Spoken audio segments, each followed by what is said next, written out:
Home guard recruitment चारिटा नुआ जिला बर्तमान फॉर्म पड़ुछि आपण माने शीघ्र अप्लाई करंतु।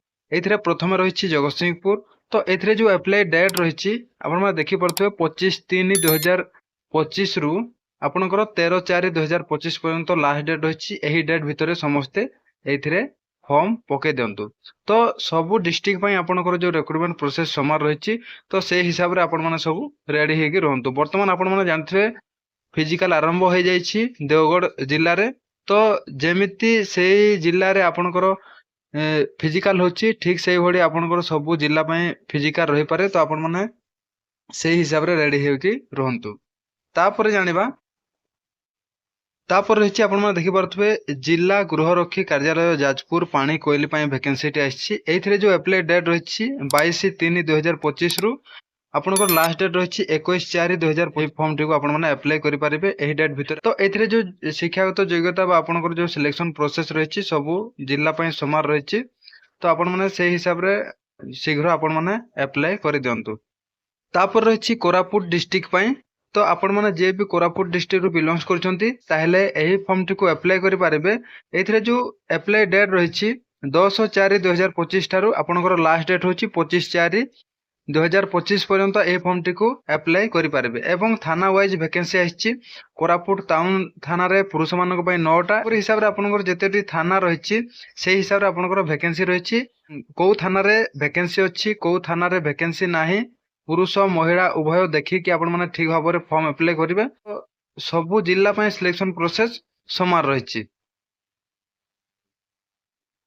तापर रहिछि मालकानगिरी जिल्ला पई। मालकानगिरी जिल्ला रो जे भी बिलोंग्स करछो ताहेले फॉर्म अप्लाई चलछि आपण माने एथिरे अप्लाई करि पारबे। जो अप्लाई डेट रहिछि 15/3/2025 रु आपनकर लास्ट डेट होछि 6/4/2025 भितरे आपण माने ए फॉर्म टी को अप्लाई करि पारबे।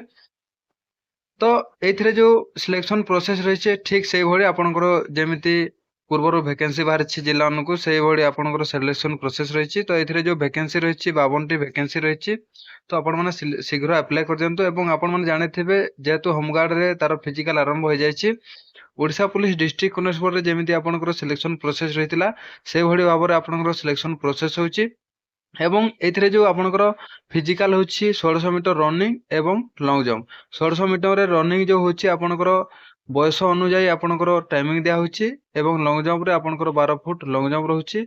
हाइट वेट चेस्ट ठीक से भली आपनकर ओडिशा पुलिस डिस्ट्रिक्ट कॉन्स्टेबल जेमिति रहितला से भली आपनकर हाइट वेट चेस्ट रहउछि। तापर आपनकर जो ट्रेड वाइज सब वैकेंसी आछि आपण माने जो ट्रेड रे अप्लाई करथिबे सही ट्रेड रे आपनक पाखर अभिज्ञता बा एक्सपीरियंस थिबा दरकार। एवं जो समय रे आपनकर टेस्ट होछि सेही टेस्ट रे आपण यदि भलो भाबरे सब किछि करूछंती ताहेले आपनकर सिलेक्शन होबार बहुत चांसेस रहउछि। एवं एथिरे जो सिलेक्शन करा जाउछि सेडा आपनकर डिस्ट्रिक्ट रो जो एसपी थांती तांको हाथ रे सिलेक्शन प्रोसेस टी रहउछि।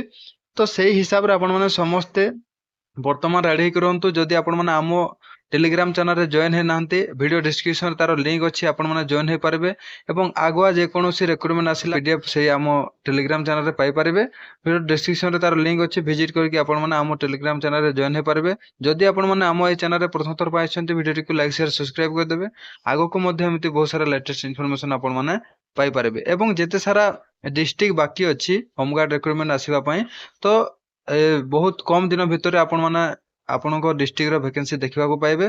5-10 दिन वेट करंतु। एही 10 दिन भितर ही सब जिल्ला रो होमगार्ड रिक्रुटमेंट आसी जिवो।